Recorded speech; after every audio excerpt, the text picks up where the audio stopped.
Well, good evening, ladies and gentlemen. Welcome back to episode number 22. 22 episodes already of True Crime with the Bad Girl and the Playa. I am Benny Scala, aka the Playa, and with me, as always, is my partner in True Crime, the Boston Bad Girl, the vivacious and effervescent Brittany Brown. Brittany, how are you? I am doing very well, thank you. How's it going? Oh, all is well. If Bree barks and I let her in, I'll show up her new haircut. She got Oh, the that'd be great. she got the full treatment on Saturday. Ooh, Cost nails me and everything, huh? $142, but it was well worth it. What? Yeah, she looks like a new pup. My goodness, that's I unbelievable. know. I mean, it cost me like $18 for a haircut at Walmart. But anyway, bad girl. Before we get into this week's brouhaha, we do need to pause for a word from our sponsor, and let me find him.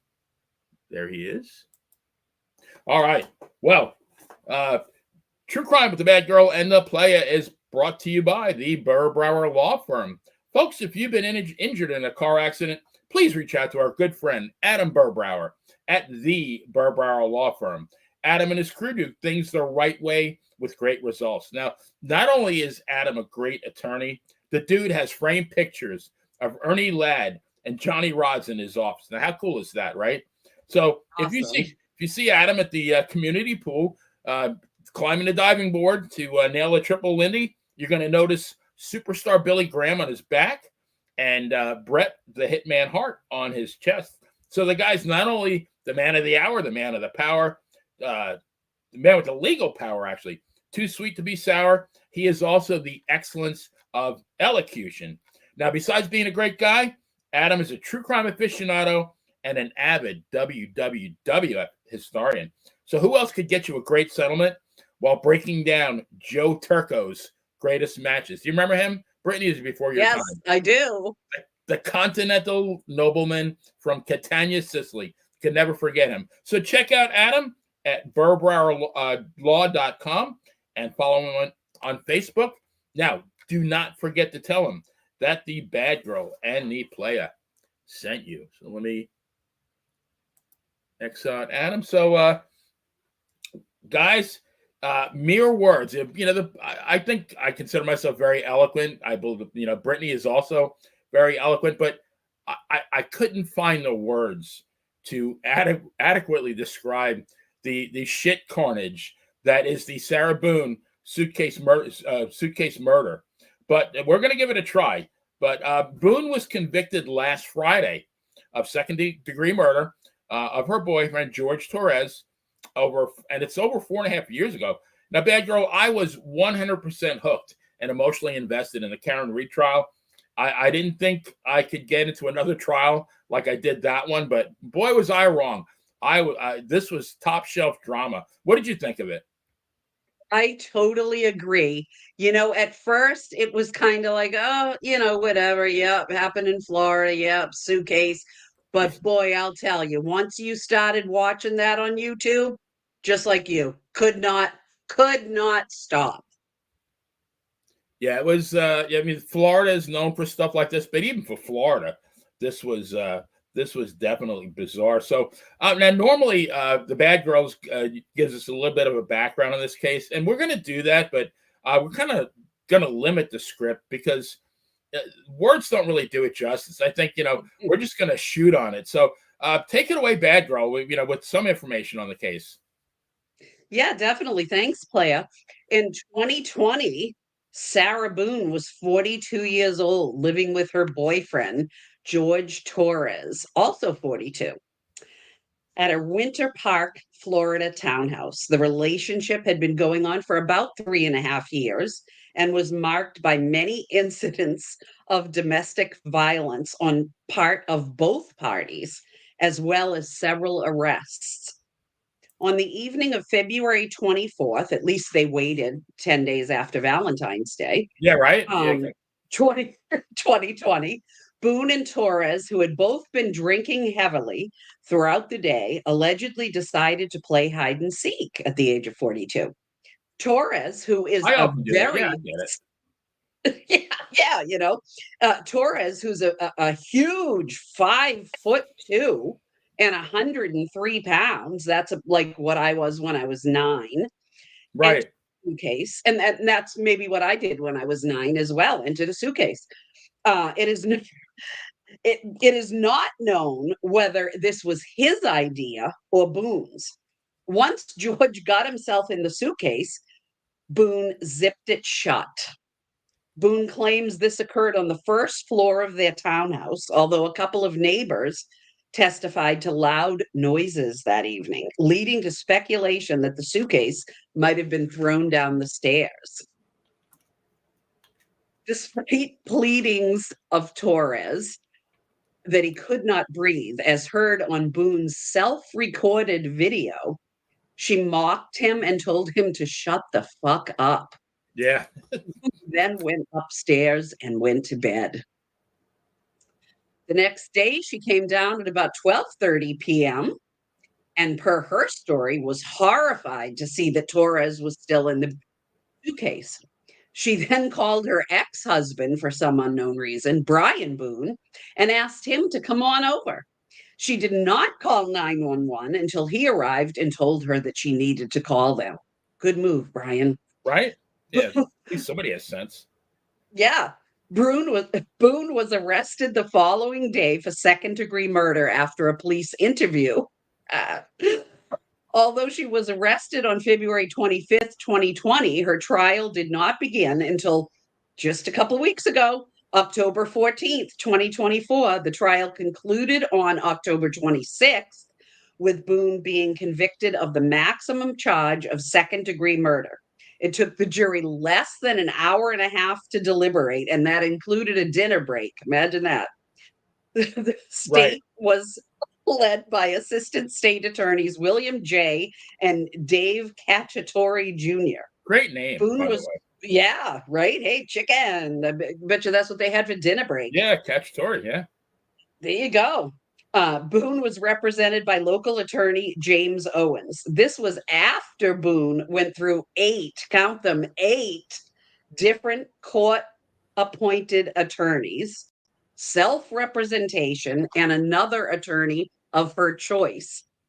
So if you include herself, she was her 11th attorney, thus explaining the nearly 4.5-year interval between the crime and the trial.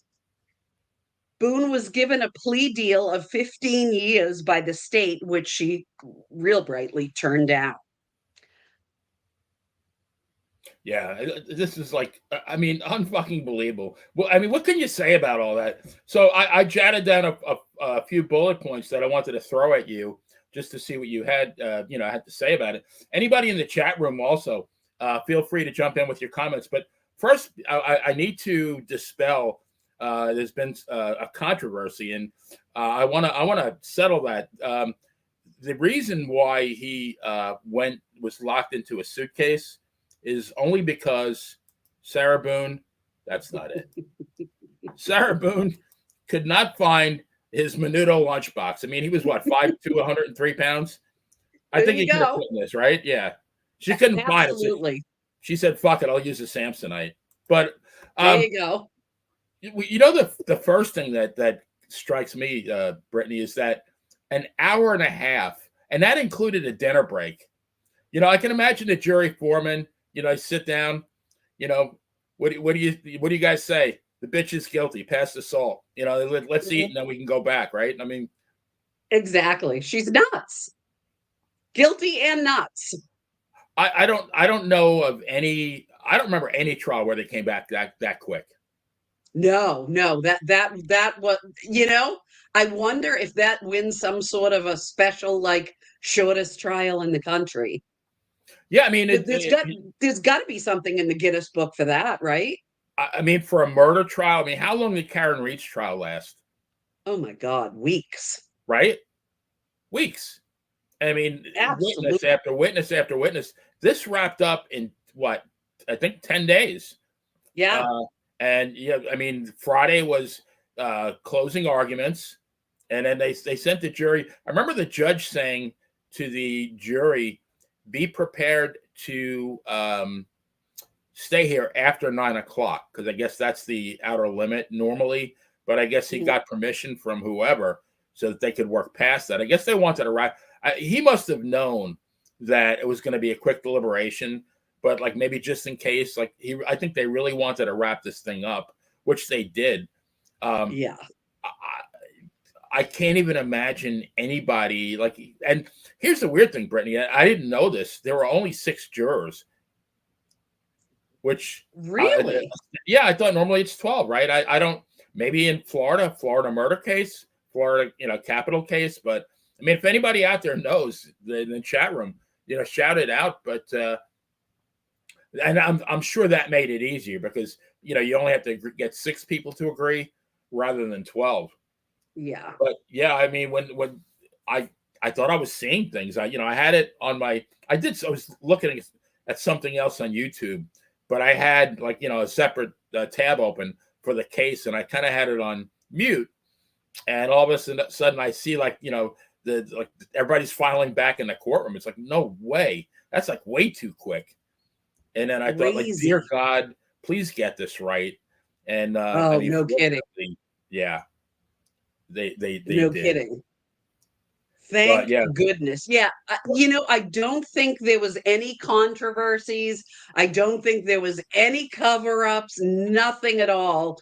uh, like what's going on in so many other cases in this country, and like what happened with Karen Reed. So there's nothing like that going on with this case. This is pretty slam dunk, if you ask my opinion.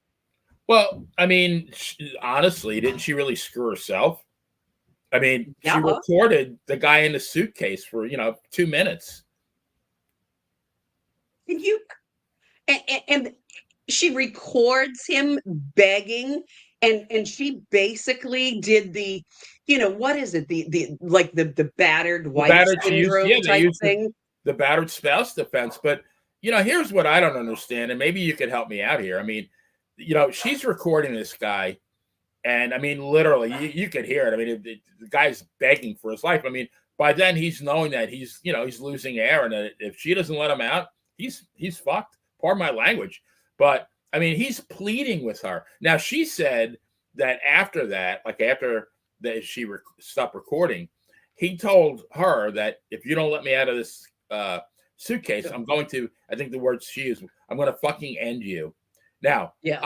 here's my take on this: is if I'm in a suitcase, I know that like I'm slowly losing oxygen. I'm Right. begging and I'm begging. Why on earth would I threaten the one and only person that could, prolong my life? I don't get. Exactly. And of course, she didn't record that. She only recorded what, Of course. yeah. Of course not. Now, I'm curious, did you find out whether or not she actually recorded when she was hitting his hand with the baseball bat, I when don't his think hand was sticking out? I don't think she did. See, I don't Mm. get that, because if the hand was sticking out, that means that it would have been partially open. If it was Right. partially open, then air was getting in. Then air was getting in. So I think what happened is,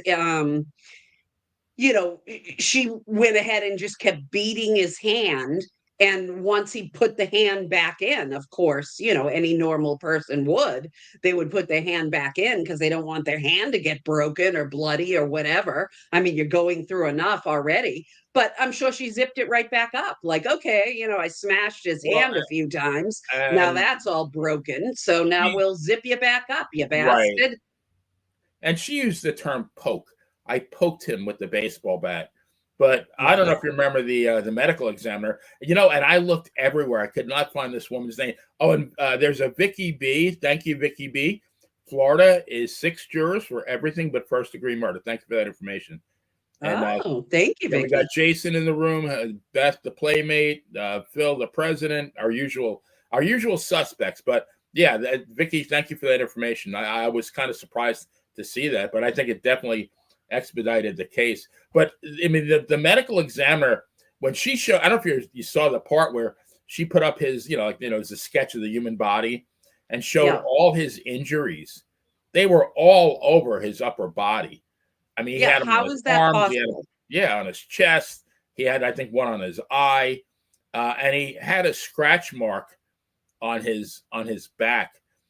Now, another thing before I forget, Brittany, do you think she threw him down the stairs at some point? I do. I think they had a fight before he ever got into the suitcase. If he ever actually got into the suitcase on his own. I'm not so sure I believe that, Right. to be honest with you. I think they had a fight. I think she might have disabled him partially, stuffed him in the suitcase, threw it down the stairs, and that's probably where she went down and finally decided to do her little 2-minute video or Right. record. Yeah. Well, I think she recorded the "Hey Babe," and I think she threw him down the stairs and played did some batting practice after that. But a couple of the neighbors who testified at the trial did say they both said that they heard a very loud banging noise, like I don't know, it was around 10:30 or so, Wow. which would have been around the time that she would have, if she did do that. But I love the fact that you throw your boyfriend down the stairs, you call him names, and then you go up. Not only do you go upstairs and go to sleep, you sleep in because she didn't get up till you sleep in till 12:30. Yeah, that's quite the hangover. I mean, I have to say that I enjoyed watching her testify because it was so absolutely ridiculous that, I mean, even if I wanted to believe her, there's no way I could. It was an insult to my intelligence. I mean, here's another question, Brittany. And I don't think any of them, if anybody in the chat room knows this, please shout out. But what do these two do for work? Where do they get money from? Because all I ever saw from her is, writing letters, texting, getting drunk, fighting with him, getting arrested. What do they have jobs? That is a good question. That deserves some Googling because I would like to know the answer to that. I don't see how in that area, well, really anywhere in the country nowadays, but especially in that area, how you could have a townhouse and nobody's working. And you're talking about Winter Park. I mean, I have a very good friend, my friend Denise. She's lived in Winter Park for years, and that is not a cheap place to live. It's right outside, or literally about 15 minutes from Disney World. Beautiful, beautiful place, but yeah, that not cheap. So I don't know if she had to leave. Maybe she had some kind of settlement she was living off of, or I believe that the ex-husband, who, like, ironically seemed like a really decent guy. What the hell he saw in that woman, I have no idea. But I believe he was paying her alimony, but I can't imagine it was that much. Well, God knows what he does for a living. Who knows? Apparently, he's not a defense attorney, though. And the scary part is this lady had a child. I mean, I think he was 10 at the time of the murder. Oh, God. Right? I mean, I feel sorry for that kid. But, the other thing I wanted to really talk about was she fired 8 court-appointed attorneys. And the 8th one, I forgot, it was a female. I can't remember her name now. But she fired her. She said, she told the judge, and I might have the words wrong, she didn't approach me in a gentle and kind manner. Now, this is from somebody who let somebody suffocate in a suitcase while telling him to shut the fuck up. I got a kick out of that. And poking him, quote unquote, poking him as he's begging for his life and saying STFU. Yeah, everybody's going to treat you in a gentle and kind manner. Yeah. Do you think now, this guy Owens, I guess, finally, after she fired the 8th attorney, the court said that she was on her own. I believe she found one on her own. She shit-canned him or them, and then she decided, I'm going to do it myself. And I think she very quickly realized that she was way out of her league. And then finally she got this guy, Owens. And So he used the battered spouse defense.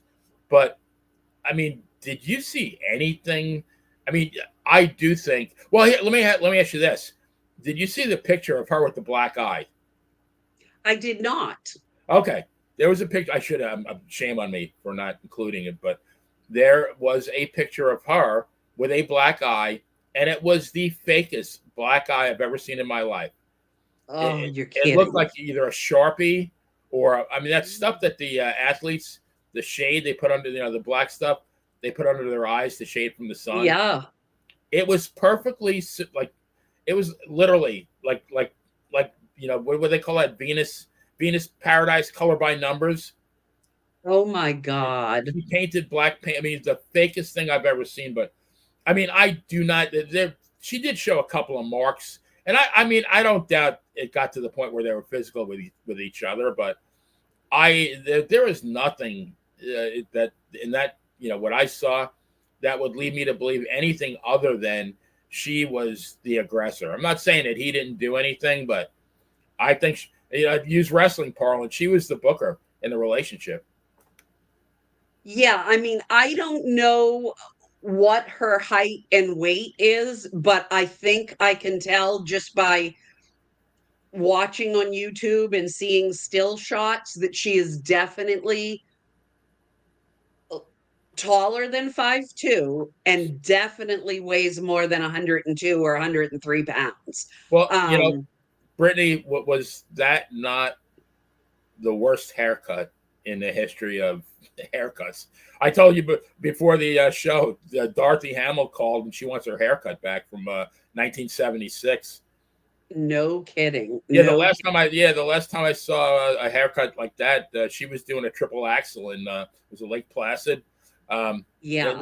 and I made a comment because I followed it and I was in the Court TV chat room and I said somebody needs to tell her that there's another color in the Sherwin-Williams color chart besides drab, because everything I mean, she looked like a very, I mean, even for a librarian, she looked like a very.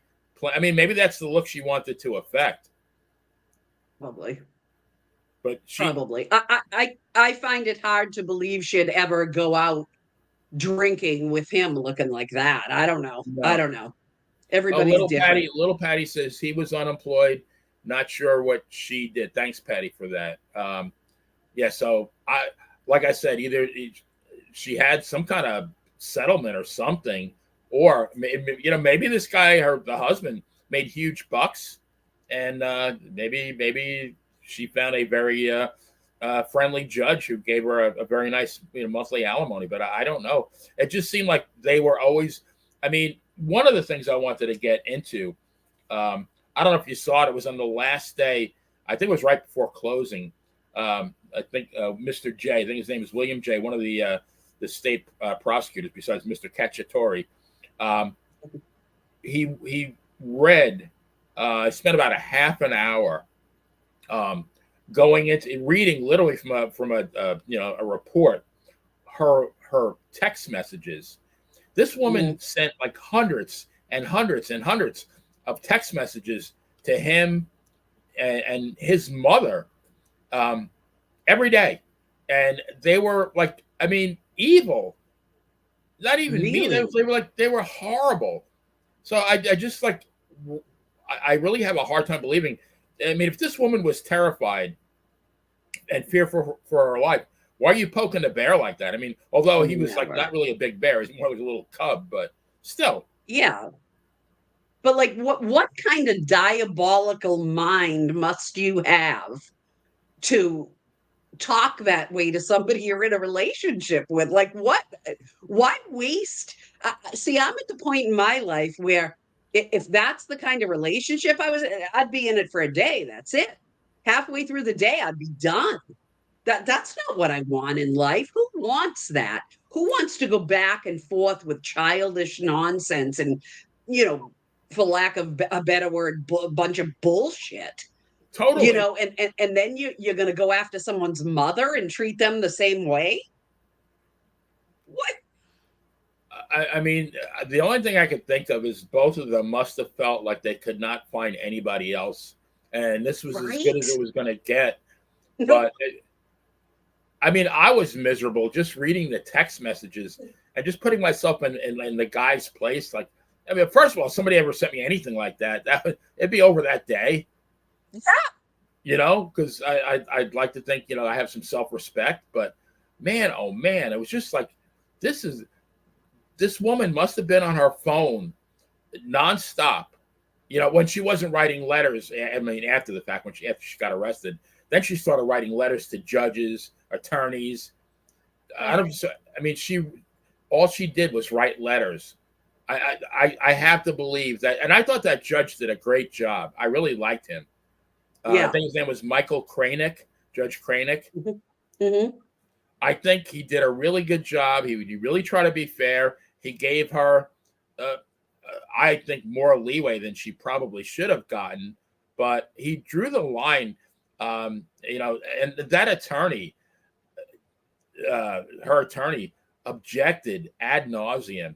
It reminded me of like the last 2 minutes of an NBA game. So you can play Right. the first 46 minutes in like an hour and a half, and then it takes you another hour and a half to play the last 2 minutes because you're gonna see a foul every 10 seconds. Right. Right. Like every other word, somebody objected and they had to approach the bar. After watching it, I was ready to approach the bar and get myself a shot, but it really that part dragged on, but I thought he did a good job. Eventually, he had enough of her attorney, and he did shut him down. Eventually, Yep. Thank God, because yeah. God knows how much longer that would have gone on.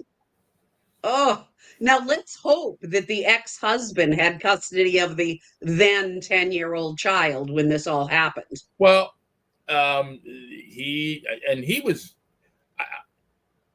I almost want to get in touch with this guy and say, like, dude, what the hell were you thinking? When you Right? married this woman. But he did say that the reason he started calling her, I guess, that morning.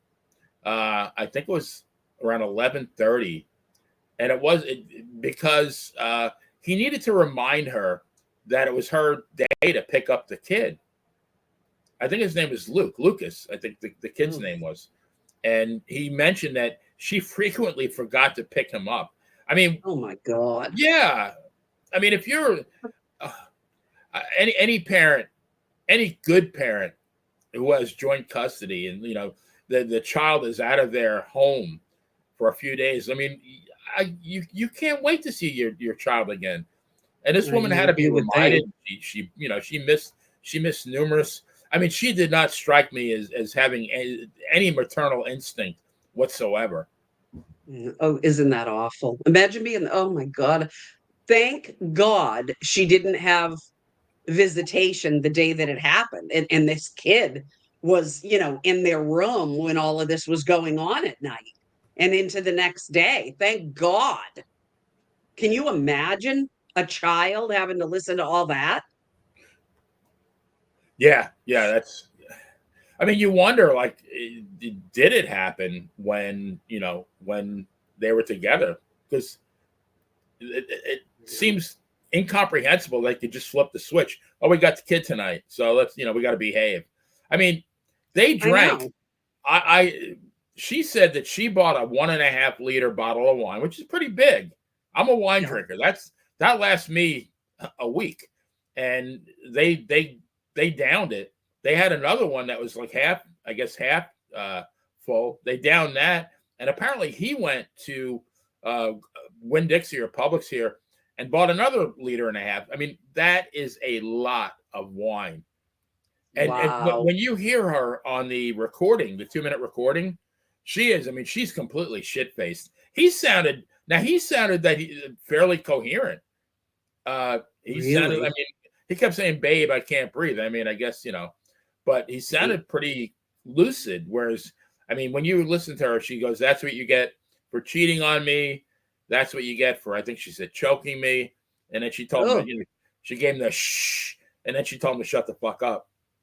And My probably she turned God. the camera off, and then next thing you know, he was taking a flight of stairs the hard way. Right. I At got a least comment here. once. O2 Jagular. Hopefully I pronounced it right. She really thought the jury was going to believe her. What killed me was when she said she shaked the suitcase, asked them to stop hurting her. I did not believe she said that. I don't believe anything this woman said. No. I certainly don't believe that. I certainly don't believe that he threatened her at what to end her, because you're that close to dying. You're not going. I don't think violence is going to be. You're overcome by fear. Fear's got to be the I would overriding think. emotion at that point. And it's like, Yeah, I I would mean, say, I'll do anything. I'll do anything for you. I'll worship you the rest of my life. Please just let me out. I can't breathe. I mean, I don't. It's too much of a stretch to think that he threatened her, right? I mean, oh my God. and It's what really just so absurd right, to think that somebody would be using their last breaths to actually threaten someone when that one person is the only person that can control whether you're going to live or not. It's right, crazy. and Crazy. she accused him of cheating, and O2 said, and she was living. Oh, she's living off her ex-husband. Yeah, I do Wow. believe that. I mean, I believe he was the primary, source of her income. I also think, and I think she was sleeping with the guy, because she would frequently go over there, and I do not think he remarried. I think it was just him and the kid. Hmm. I mean, who was the first person she called? It was him, Yeah. I right? found that very strange. Right. And she told him, Brian, come over. And, thank God the guy, had some sense and said, look, you got to call 911 right now. And, Yeah. finally, I mean, but the very fact that, I mean, she knew the guy was dead. Oh God, yeah. Why don't you call 911? Like she said, she also said that she did, CPR, like chest CPR. compression. Yeah. She didn't do that. Maybe she did it with the baseball bat, but Yeah. Right. that was probably before the fact. Right. Now, here was I don't know if you caught this, but I really did not like how the her attorney Owens portrayed George Torres, because here's the problem. And I was talking to Mike Monty earlier today. The problem is you only have one side of the story, because the other Right. person, they're not here to tell their side. Right. And I believe that he, meaning Owens, the attorney, he showed pretty much little or no class. Um, there was a point when the prosecution was putting on. I think they were showing I don't know if it was during closing. I think it was during closing arguments. Actually, they showed the suitcase thing again, and one of Torres's family members gasped. It's like Yeah. they why wouldn't you? Of course. And Of course. Owens objected, and he said the state should have known that, how dare they do that? Like they should have known they were going to react like that. And the judge, he shut that one down real quick. He said, Thank "There's God. no way." First of all, they're entitled to be there. Number one, Right. and number two, you can't. That's out of the state's, purview. You can't control other people's emotions. But um, Absolutely. and the other thing is that he, in his closing argument, he started by calling the poor guy, the dead guy, a monster, which was horrible. I mean, number one, you got the family there, Yeah. and I mean, do I think the guy was a choir boy? No, but I mean, by all accounts, I really think, and this was talked about during the trial. And again, anybody in the chat room, if you want to weigh in on this, it was more like a parent-child relationship, Yeah. as far as, she treated him like a child. I mean, they did puzzles together. I think they even did paint by the numbers. That's probably where she got the paint for her her black eye, but this was not. And I mean, even though she's a wackerdoodle, she seems like she is a fairly intelligent woman, and I don't think he was on the same intellectual, grounds as her. I really think it Right. was, a very one-sided relationship, and she was definitely the dominant one. And especially if I think she said that one of the arrests, I mean, there's so many arrests. I think she got arrested once, and he got arrested, well, way more than once. But he took her debit card to buy a pack of cigarettes and some beer. But which leads me to believe that the guy had never had any money. Right. But I mean, you're in a relationship, you're living with somebody for 4 years. I mean, that's kind of normal. I don't think that's criminal. No, Hey, babe, no, I it need to sounds get pretty the bill. normal to me. Right, right. But I just think that yeah, little Patty, they played children's games together. What the hell? Yeah, I think he was very, from everything I've heard, he was very childlike. Yeah. So I think she honestly thinks she wanted somebody that she could control. And Yep. here's a Yep. guy that's 5'2", 103. I think I was 103 pounds in maybe eighth grade. I You know, know, right? and I wasn't a big kid, but I mean, geez, 103 pounds. I Um, know. Small, very. I mean, the guy didn't have a muscle on his body. I think the only time he went into Planet Fitness is when they were giving away free donuts and pizza. But I think she wanted somebody that she could manipulate and control, and Yeah. she held the purse strings and all the other strings, and that's what she wanted. But I don't know. It, it was it was depressing, like you said, just going through all of their interactions. I mean, how could either one of them have been anything other than miserable? I know. And that's the thing. It's like, why would you want to waste time like that? I want to waste a day with somebody like that. It's just like I can't be bothered and I don't understand it. And people that play games at that age, isn't that wonderful that the last thing you ever did before you died was play hide and go seek? Right. Wonderful. Yeah, really, it's funny, and none of you people judge me, please. I guess you can if you want, but I was talking to Mike Monty earlier, and actually Jimmy Farrow, and I said when I was 12, and if my sister Joy is listening, she can attest to this. My brother Jim was 6. This is 1967. My parents had gone on a cruise to the Bahamas, and they had bought some really nice, and it was blue. I remember it clear as day, Samsonite luggage. Um, and I told my brother, I said, Jim, I wonder if you could fit in that suitcase. And he said, well, let me try. And so he got in. It wasn't a zipper one, but it was like, the ones that kind of like, they clamp shut. Yeah, yeah, that's what we had too. Yeah, so I clamped it shut and I threw it down the stairs. And the minute I threw it down the stairs, I ran back into the bedroom. So like my father heard it, and Oh God. he started yelling at my brother, "What the hell you doing?" Like, so yeah, I did something similar, but you know, Yeah, but he got out. he So got out right. I mean, he was a little bit the worse for wear, but those suitcases are pretty sturdy back then. yeah, definitely. Oh yeah, they were much more uh, durable back then for sure. Yeah. That's oh my God. Good Well, comment by thank goodness, Marsh. you know, your parents were home. They got in, I'm assuming you got in trouble for that, not just your brother, No, right? I never got in trouble.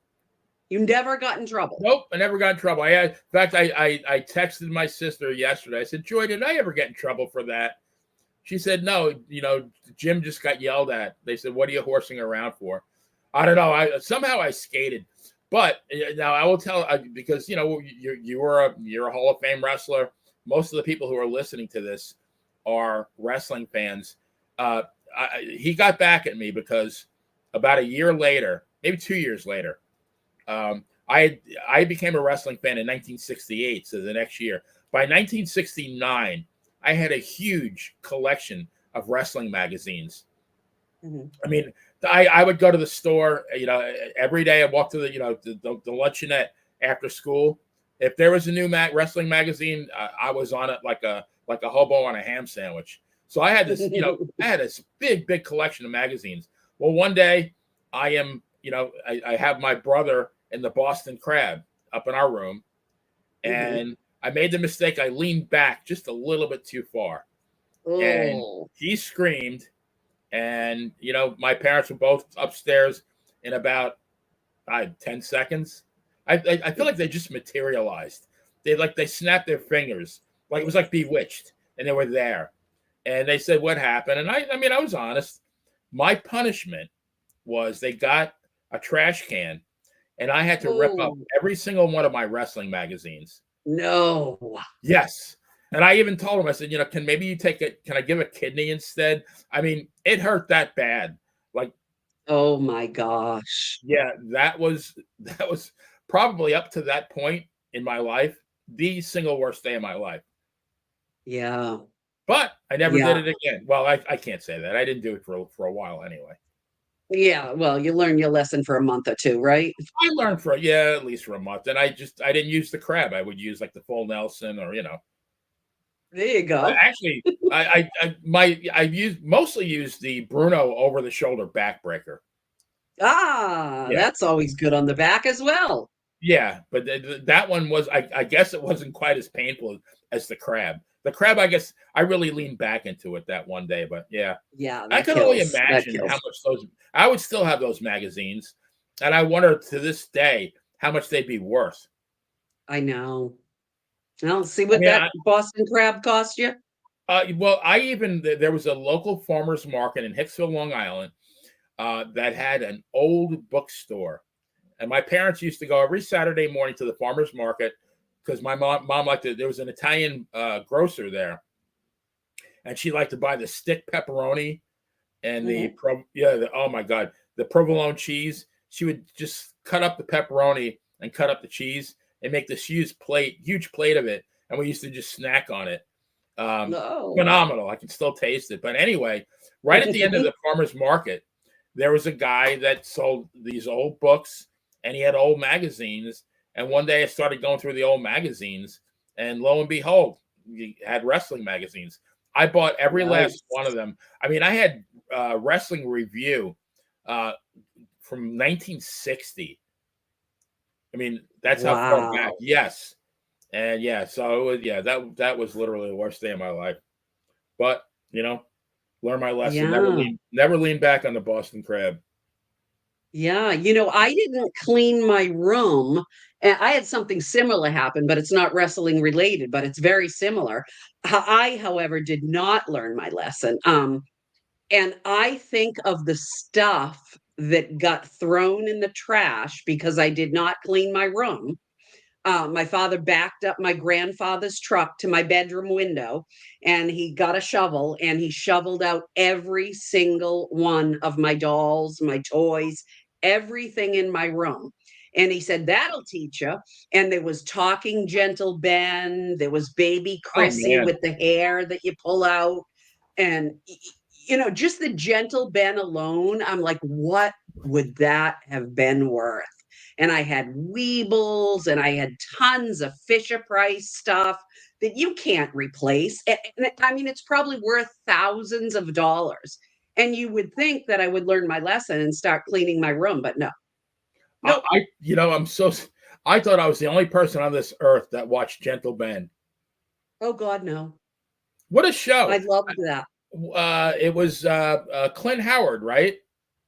I believe so. Yes. Ron Howard's little brother, Yep. and I don't remember who the dad was. I don't But either because I was super young. yeah, that was like that. That's like 1966, 67, Yeah, I was like, maybe. yeah, I was like two or three. Oh, I got So I'm surprised I even remember it actually. I just loved that Talking Gentle Ben too. And my Oh yeah. uncle gave me that.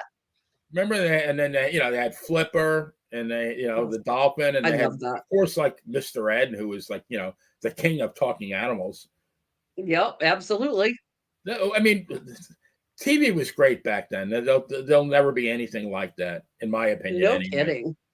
So No kidding. Phil is saying that's what brothers are for. Did the same thing with the Boston Crab. Jason is saying, speaking of suitcase crimes, Benny and Brittany should do a future episode about Winnie Ruth Judd. Do you know who she is? Sounds familiar.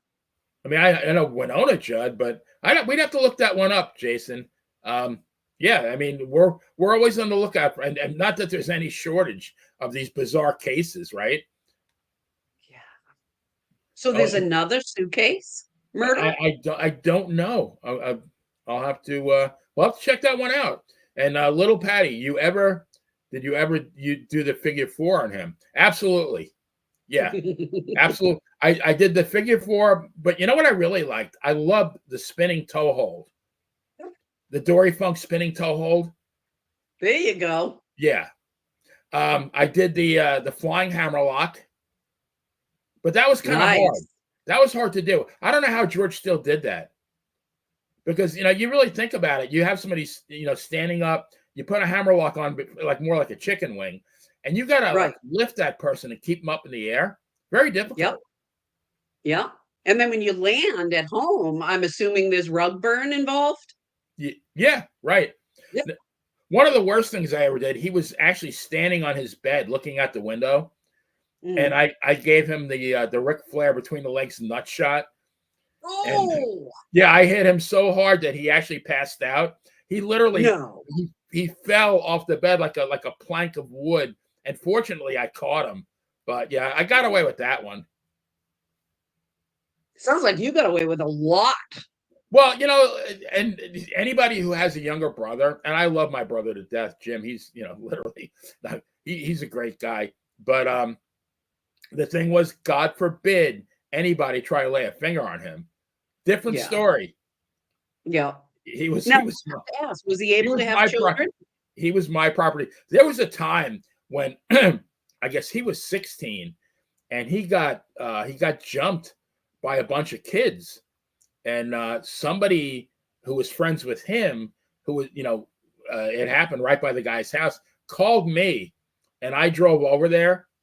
And the gang leader was in the back of the squad car, and I was 22 maybe. I said, officer, can I make you a deal? Can you let me in the back seat, close the door, lock it, and go away for 5 minutes, and then when you come back in 5 minutes, you can open the door and you can let both of us out, and there'll be no need to press any charges. And he said, I wish I could do that. I bet. Yeah, I was very protective of him, but he was mine to beat up and nobody else's. Right, exactly. Jason said, I used to do flying elbows off the couch on my friends. Yes. All right, well, here's another quick good story about my brother. This is when he was older. I guess he was about 21, and his future wife, Sue, who's an absolute like angel on earth. We were watching TV. We had that, this is like, oh gosh, what about 1979, 1980?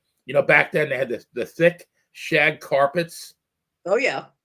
And so my brother and I were both in the TV room, and we were on the carpet watching whatever, I don't know, maybe Tom and Jerry, the Three Stooges, something like that, something educational. But my future sister-in-law decided to, because we watched quite a bit of wrestling. She climbed up the couch and she did a flying knee drop and landed right on his ribs. Oh, and I literally, and I'm not lying, I heard the crack. No. It sounded like a popsicle, if you snapped it in half. And so she, good person that she is, she drove him to the ER, but they did stop at the local pizzeria. He got a family-sized calzone. Yeah, on the way. So, I mean, you definitely, Italians have their priorities in order, for sure. Absolutely. Absolutely. Imagine. But little Patty saying "ouch." I'm not sure what she's saying. The ouch one. I mean, it was so many horrific incidents of violence I just detailed from my younger brother, but he survived, right? Easy. We It's should have all. had him as a special guest I'm today. gonna have to now. Yeah, he got Jeez. back at me a couple of times. It wasn't totally one sided. He was pretty ingenious there. Even though he couldn't really compete with me physically, he outsmarted me a couple of times. But yeah, that might be a good future. It is kind of true crime. Not like jail crime, but it was kind of criminal what we did to each other. Yeah, the thing is that you never got caught though. You never got in trouble. I rarely, I guess I picked my spots. And You did well, better than I did, I'll tell well, you. I'll tell you another real quick story because we have a little bit of time, and I think we exhausted this Booney Tunes. But when my brother had to go to bed before me, so by the time I went upstairs to go to bed, he was already asleep. And what I would do is, we shared a bedroom. I would take a running start from the hallway Oh and God. do an Eddie Guerrero frog splash right on him, Nice. night after night after night. And I mean, scared the crap out of him, woke him up. So one night I'm going up to bed, and I see the outline of of him in the bed. I thought, all right, here I go again, and I hit the bed, and I felt like I ran into a concrete wall, and Uh-oh. so I peeled back the covers, and I don't know if you remember the old Bell and Howell movie projectors when Oh no. you literally could watch like the reel to reel movies. But those things were like they were made out of concrete. They were like nothing but dead weight. He had that as the body. He had a globe as the head with a mop on top of it. I mean, Oh my God. so I'm laying on the floor groaning, and I hear him giggling behind the door. It's like I knew that like it served me right, but man, oh man, did that hurt. So it wasn't totally one sided. What? Yeah, that sounds like a good one. That was. I Sounds mean, like a good one. yeah, I mean, for a kid, I think maybe then he was 7 or 8. I mean, that was pretty ingenious, Wow. very, Yeah, very creative. pretty impressive. Never a dull moment at the Scala house. I can tell you that. Oh, I'm telling you, it sounds Yeah. like a fun place to be. Yeah. I mean, I could tell stories from now till like next week, and if I could stay awake, I'd still be talking about the stuff that went on. Most of it was good and funny. I mean, a couple of dark moments, but yeah, for the most part, I mean, very loving Italian household. Phil says I used to do the reverse Indian deathlock to my brothers. Okay, that's Phil. You're gonna have to like next time we chat, you're gonna have to demonstrate, or I'll have to watch an old Tito match. But speaking of which, though, Tito Santana, as you can see on the banner, and I'll say it again when we close, Tito Santana will be our guest on Dan and Benny in the Ring. We are celebrating our 200th episode. We were supposed to do that last week, but our guest, who I will not name, Ken Patera, decided to no-show us. And Oh, you're kidding. What's that? You're kidding. Nope. No, ma'am. I would not kid.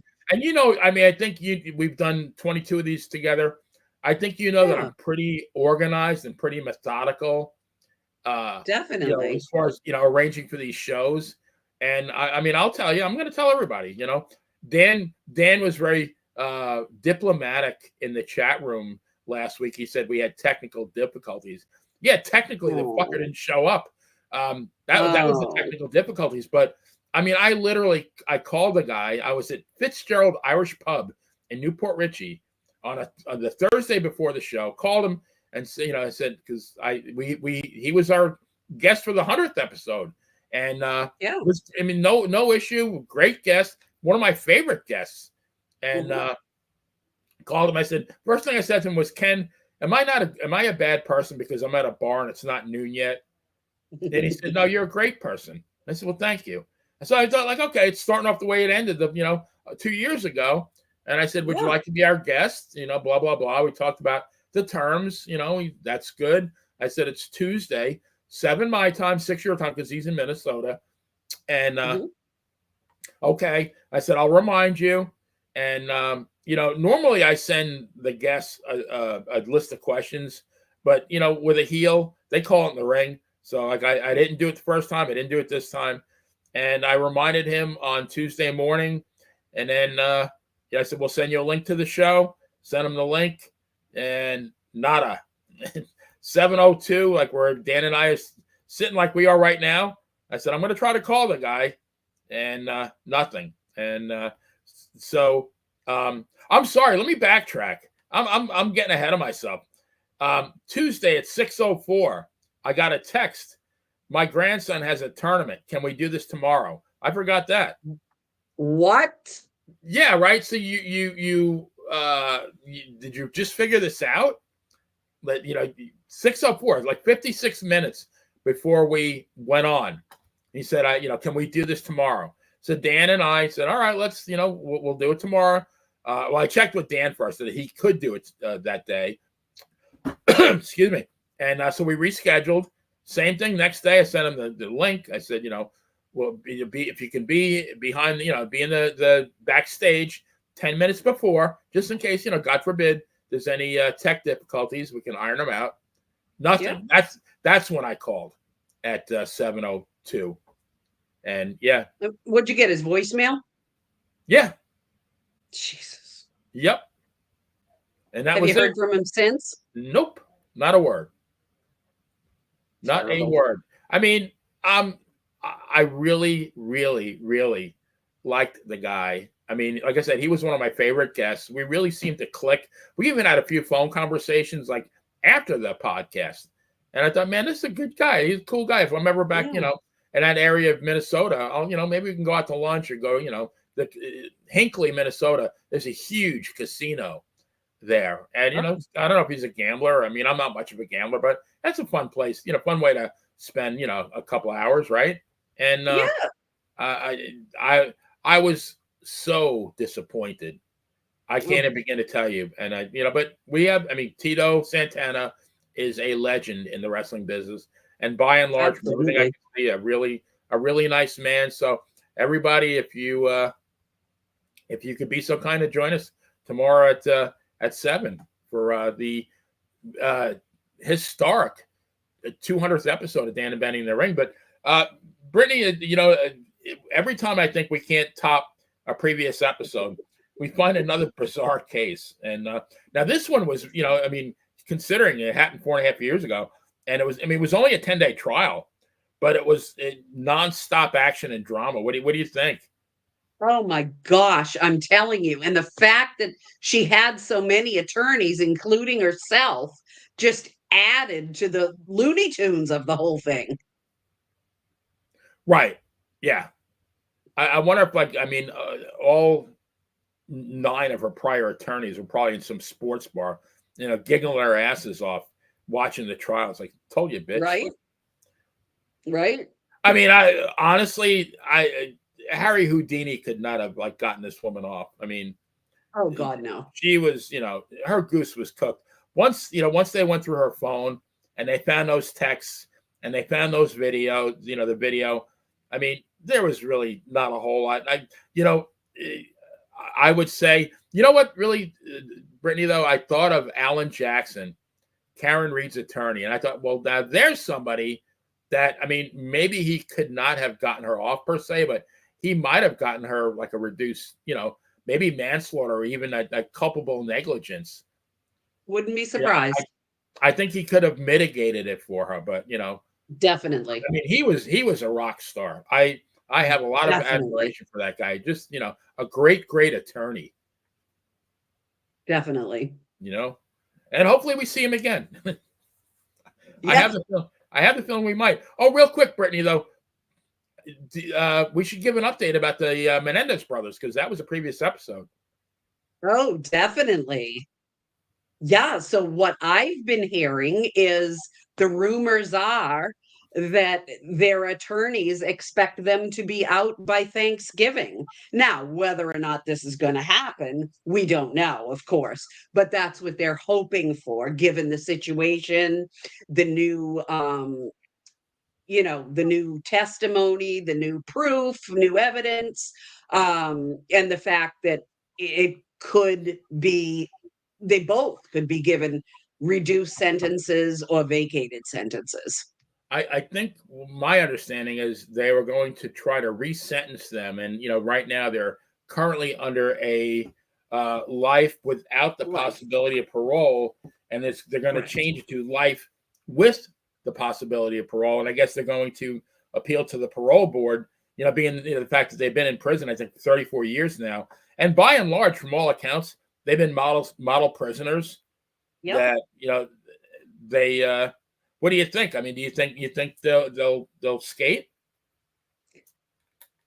50-50. Part of me says, yeah, I do. And then another part of me goes, oh my God, but what they did, and so many people keep bringing up, maybe they could get out if all they killed was their father. But Right. the fact that they killed the mother too, especially when she was still breathing and begging for her life, and one of them just admitted, yeah, I just blew her head off. Yeah. Well, what swayed me, and I get, that maybe there was abuse. Who knows? It could be. Again, the people are all dead. Right. The people who could really tell the true side of the story. But the fact that once once they got the money, they got, hands on the money. I mean, Yeah. they went through it like shit through a goose. I mean, they were buying everything, like expensive suits, watches. They bought I think they bought like a condo. I'd have to listen to the episode again, but like they went on a wild ass spending spree. Oh yeah. I mean, that's not something that, like, if you are in an abusive situation like that, I mean, I would think the only thing you really should feel is relief. Well, if that was truly the case, and they killed them because, they killed their parents because they were, but again, like you said, why the mother? The mother didn't do anything. Well, according to one of the sons, he did go to her on more than one occasion and tell her exactly what the father was doing. And she, basically poo pooed it. And, I have a friend that was not sexually abused, but was physically abused by her father, who was a very, very big guy. He was 6'6". And he beat the crap out of her sister, and two brothers. And she told me on multiple occasions that she hated her mother more than she did her father for allowing it, for standing by and doing nothing when she knew everything that was going on. Very interesting. Yeah. Because I used to say to her, how can you, yeah. how can you not hate him? And she's like, oh, I hate him, but I despise my mother for sitting around and watching that man and allowing him, for not having the guts to leave him and take us away from that abuse. Right. Yeah. So, I mean, I mean, it's funny. You get these different perspectives. That's something I would not have thought of, but yeah, I mean, when you say it that way, it makes perfect sense. Yeah.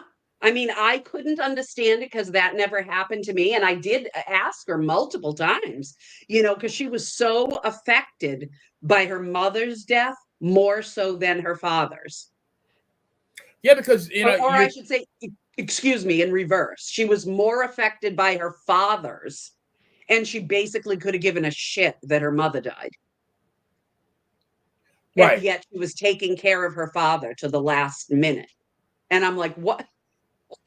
I wouldn't be taking care of somebody that beat the shit out of me. Right. No, I agree. And you're thinking that you're here as an adult, the other adult in my house, surely, my mother will come to my defense. I mean, she gave birth to me. Like, I'm going to plead to her, like, dad is abusing me or whatever, whatever the case is. You have every reason to expect that. Oh my God, really? I'll take care of it. Don't you worry.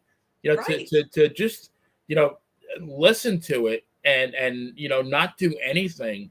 Yeah, I could see where somebody would despise the parent for that. Yeah, and I think that's what happened in this case because I do believe he was sexually abusing those kids. I do. And I mean, think about it. Why is 95% of both sides of the family on their side? And there's only one family member, the brother of Kitty, who is not on their side. Why Right. is everybody else on their side? Something isn't right.